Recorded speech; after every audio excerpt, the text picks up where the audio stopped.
On se pose la question de savoir si les feux d'artifice sont appelés à disparaître de nos célébrations. C'est une vraie question, tant du point de vue sécuritaire, puisqu'il y a énormément de règles autour du fait de tirer des feux d'artifice, et surtout quand on le fait clandestinement, j'ai envie de dire, à mauvaise destination. On va en parler immédiatement avec Mathieu Vallet, commissaire de police. Et puis, le métier aussi n'est pas épargné par la météo.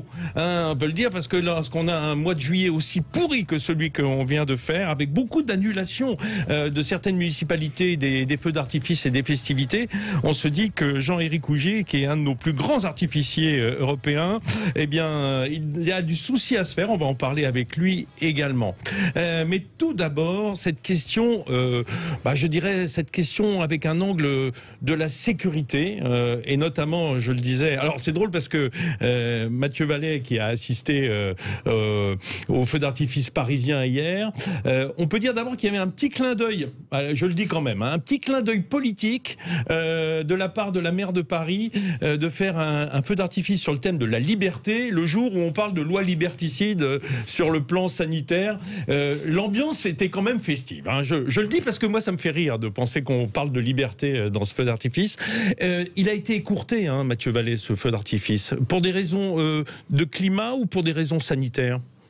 Pour des raisons sanitaires, et puis c'est vrai qu'hier on avait l'impression qu'il y avait une frange minoritaire des Parisiens et du peuple qui pouvaient y assister, puisque c'était sur invitation. Incroyable. Ou par exemple des invités du restaurant qui avaient payé une lourde franchise, si je veux dire, pour y participer. Et je trouve que les feux d'artifice, ça fait partie des festivités populaires de la célébration de notre fête nationale, et c'est dommage que hier j'ai vu des pans entiers d'espace public qui étaient disponibles.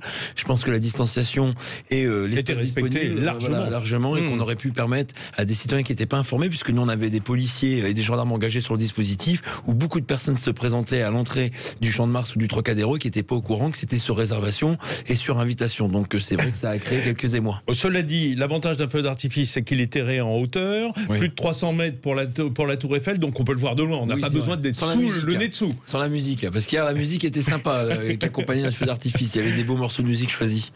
Tiens, tout de suite, je demande d'ailleurs à Jean-Éric Ougier, c'est important la musique dans un feu d'artifice de nos jours? Pour moi, c'est primordial. C'est un son et lumière, en fait. Je suis avant tout musicien, en l'occurrence. Donc, pour moi, c'est primordial. L'émotion passe par le son.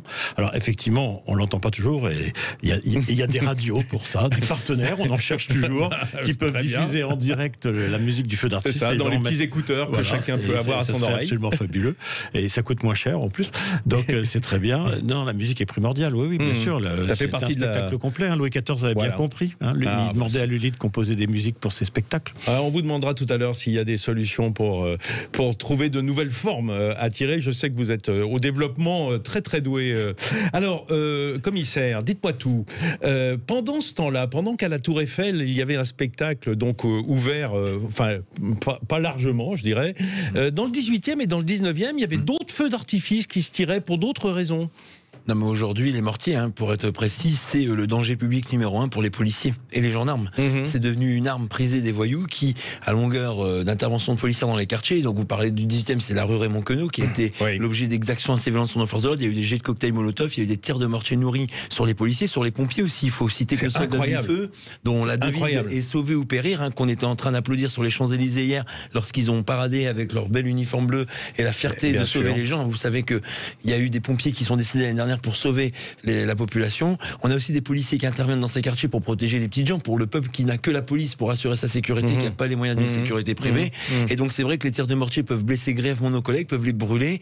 Et l'idée de ces individus, c'est clairement de tuer du policier, puisqu'hier, je vous dis, sur la rue Raymond Queneau dans le 18e, mais dans le 93, dans le 92, on a eu énormément de guet-apens tendus aux policiers. Et c'est vrai qu'ils ont fait preuve de courage et d'abnégation. Et c'est ça, vous savez, qui me fait toujours le plus plaisir et qui m'impressionne le plus, c'est que ces policiers, malgré la violence, ces guet-apens, ces tirs de mortier qui sont des véritables dangers publics par arme par destination sur nos collègues, ils vont continuer, si j'ose dire, au feu pour sauver la veuve et l'orphelin et puis pour protéger les plus faibles.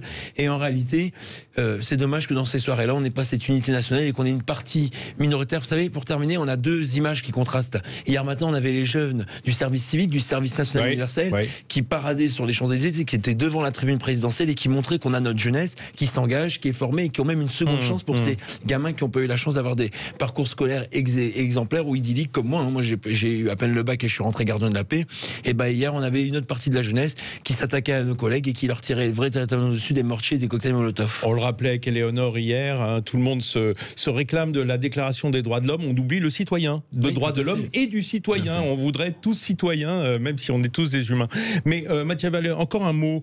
Est-ce que le tir de mortier, c'est dangereux? Est-ce que c'est vraiment une arme ou est-ce que le premier risque, c'est pas le feu? En fait. Non, mais il y a deux risques. Il y a d'abord celui qui utilise ces mortiers parce que lorsqu'il y a l'allumage, ils peuvent se blesser. Vous savez qu'à Strasbourg, on a souvent des individus qui perdent la main ou qui ont des séquelles graves parce qu'ils ne savent pas allumer un mortier ou un feu d'artifice. Et surtout, pour les policiers qui les reçoivent, ça peut brûler grièvement le visage ou le corps lorsqu'il est impacté par ces engins.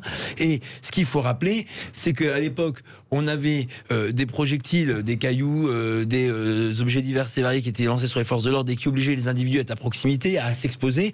Là, cette arme, ce qui est facile pour eux, c'est que d'abord en procuration, en achat, elle est facile. C'est encore pas réprimé aujourd'hui, c'est légal. Et surtout derrière, les individus à une longue distance, en étant plus camouflés qu'avant, peuvent facilement prendre à partie les policiers. Puis ça fait surtout pour eux, si j'ose dire, des belles images, parce que ça donne du sensationnalisme, ça donne l'effet que les gens reculent. C'est un peu les effets spéciaux du cinéma lorsqu'on met une bataille. Mais c'est très dangereux pour nos collègues. Oui. Ça, c'est sûr. Et d'ailleurs, on va poser dans une seconde la question à Jean-Éric Rougier, notre artificier, pour savoir qu'est-ce qu'il y a à l'intérieur du feu d'artifice et en quoi il est dangereux. Allez, on se retrouve dans une minute. Sud Radio, les routes de l'été, 10h midi, Vincent Ferniaud. Allez, on se retrouve sur la question d'été, de savoir si l'habitude de tirer des feux d'artifice va perdurer dans nos célébrations. C'est devenu difficile, la porte est étroite, ai-je envie de dire. Avec nous ce matin, Mathieu Vallée, commissaire de police, qui nous parle évidemment de l'aspect sécuritaire, c'est son métier. Et on a aussi Jean-Éric Rougier, qui est un spécialiste des feux d'artifice, il est artificier. Alors, avant de nous dire ce que c'est qu'un feu d'artifice, sur le plan technique, puisqu'on sait que c'est dangereux, on vient de l'apprendre, on le sait, mais on vient d'apprendre pourquoi. Artificier, le métier artificier, est-ce que c'est uniquement celui qui tire les feux d'artifice ou c'est aussi celui qui vend des feux d'artifice? Pour moi, c'est celui qui les tire et qui conçoit les spectacles. Celui qui les vend, c'est un commerçant. Et justement, le problème, c'est qu'il faudrait que ça soit régulé pour que n'importe qui ne puisse pas vendre ce matériel. Il faudrait qu'on puisse tracer, avoir une traçabilité de celui qui l'a vendu et de celui qui l'a acheté. Ce ne serait pas très compliqué. Aujourd'hui, parce que c'est une arme? C'est une arme par destination? C'est une arme à l'origine. Les feux d'artifice viennent de l'armement. D'ailleurs, les termes employés par le commissaire sont exacts. Mortier, ça vient tout simplement de la guerre. Parce qu'on a commencé. Vous pensez bien que quand on a trouvé et inventé la poudre, on n'a pas commencé à se dire tiens, on va faire des feux d'artifice. On a commencé par se dire on va dégommer le voisin. Donc. Et ça vient du nom du général napoléonien, Mortier? Non, rien à voir. Non, rien à voir. Mais effectivement, on a inventé à partir du 13e, 14e et 15e siècle toute une série de termes qui n'existaient pas. Mortier, pot à feu, fusée. On s'est inspiré de tout ça et ce sont des termes de guerre qui ont été repris ensuite par la profession des artificiers. D'ailleurs, aujourd'hui, on allume électriquement. Il y a plus de. Moi, je voyais quand j'étais gamin un artificier qui se baladait d'une fusée à l'autre avec une mèche, une sorte de mèche d'amadou. Oui, tout à fait. C'était ça. Mais ça existe encore dans certains pays. Il y a encore des traditions. C'est une histoire de tradition. Justement, quant à l'utilisation, je vois par exemple si on prend l'Espagne et l'Italie, où il y a une très très forte culture de feux d'artifice, on allume encore à la main. Et là, pour le coup, les gens sont très respectueux. On parlait des jeunes, etc. Quand je vois à Valencia, il y a des millions de personnes qui tirent des feux d'artifice pendant les faillas. Il n'y a aucun accident, tout le monde tire dans la rue, mais tout le monde est respectueux et dès l'âge de 3-4 ans, les papas apprennent aux enfants à tirer des feux d'artifice. Mathieu Vallée, ça semble possible de légiférer sur le sujet, c'est-à-dire d'interdire au fond la vente non réglementée, quoi. Bon, après, la difficulté, c'est que vous avez les réseaux sociaux. Aujourd'hui, sur les comptes Snapchat, sur les comptes des jeunes, on a de la proposition de vente de mortiers ou d'armes par destination. Et surtout, vous avez raison, c'est une bonne proposition d'assurer la traçabilité. Alors, on va nous proposer que soit pénalisé le transport de ces matières, si j'ose dire. Déjà, aujourd'hui, quand on contrôle un individu qui a des mortiers sur lui, c'est pas un fait pénal, donc ça nous permet. Sauf s'il a une carte professionnelle. Exactement, voilà. Sauf quand il y a des arrêtés municipaux qui sont pris ou préfectoraux qui permettent de saisir et appréhender la marchandise. Mais c'est vrai qu'aujourd'hui, on est un peu démuni avec la législation actuelle pour lutter contre ce phénomène. Et il faut responsabiliser, voire pénaliser, évidemment, les détaillants qui vendent ce genre de produits, parce qu'on sait bien que quand on vend à des individus qui sont jeunes et qui ne sont pas spécialisés, ni expérimentés, ni les qualifications que vous avez pour utiliser ce genre de produits, on sait quelle est la destination majeure de ces produits qui vont servir d'armes par destination sur nos collègues. Oui. Et je peux vous dire que ce qui est terrible, c'est qu'aujourd'hui, effectivement, nous, on a un magasin, mais vous trouvez des feux d'artifice au moment du 14 juillet dans les grands magasins. Oui, bien sûr. Oui. Et là, vous pouvez effectivement détourner ce qui est fait pour la joie à des fins destructrices et blessantes. Jean-Éric Rouget, vous avez je dirais, le beau côté du métier. Vous n'êtes pas un tireur de feux d'artifice, vous êtes un metteur en scène, en fait, de spectacle. Moi, j'ai plaisir à dire que je me sens pas artificier, d'abord parce que j'ai toujours eu peur des feux d'artifice, parce que c'est dangereux. Non, ça fait rire. C'est bien de le rappeler. Mais c'est vrai, j'ai toujours eu peur parce que c'est dangereux. J'ai moi-même explosé. Et j'ai passé un mois au Grand Brûlé quand j'avais 20 ans, je m'en souviens. Donc c'est dangereux. À cause d'un feu d'artifice ? À cause d'un feu d'artifice, oui. Ah oui, d'accord. Voilà. Ça vous a marqué au point de vouloir changer la profession ? Non, pas la changer, mais en tout cas l'utiliser à bon escient et faire ce qu'il faut pour prendre le moins de risques possible. En conclusion, Jean-Éric Rouget, aujourd'hui, beaucoup de municipalités ont abandonné le projet de feu d'artifice, ont annulé, j'en ai vu. Il y en a beaucoup qui ont annulé dans l'Est, notamment à cause de la pluie. Je peux vous dire, j'habite en Haute-Savoie, c'était la mousson hier. Oui, mais justement, les conditions climatiques difficiles, ça fait partie de la complication du métier. Dans les deux extrêmes, que ce soit la pluie ou que ce soit l'extrême sécheresse. Ah oui. Quand on est dans le Midi, on ne tire pas de feu d'artifice en cas de sécheresse. Il paraît, surtout dans les Pinèdes. Voilà. Oui, et paraît-il. Et en tout cas, vous restez optimiste sur l'avenir du feu d'artifice. Vous pensez que ça fait partie intégrante de notre façon de célébrer ? Ça fait partie intégrante de l'humanité depuis la nuit des temps. Le feu est présent, omniprésent, dans la célébration de la fête, mais pas que de la fête, aussi de la spiritualité, de tout.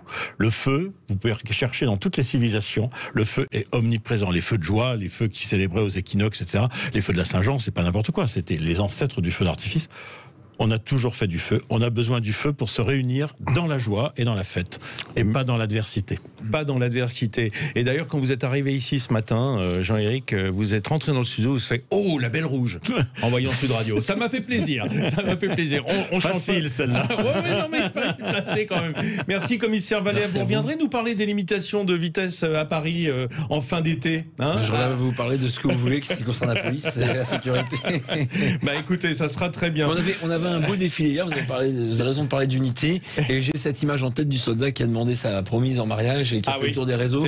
C'est la belle image du 14 juillet avec nos défilants officiers, gardiens, commissaires et cadets qui ont donné une belle image de notre institution. Ouais, un beau défilé, très beau défilé. Avec la police municipale. Avec la police municipale de Nice qui a effectivement fait honneur à leur unité, puisque c'est eux qui ont été primo intervenants lors des attentats de Nice aussi, donc c'était une belle image de notre 14 juillet. Allez, il est temps de repartir sur les routes. Merci messieurs.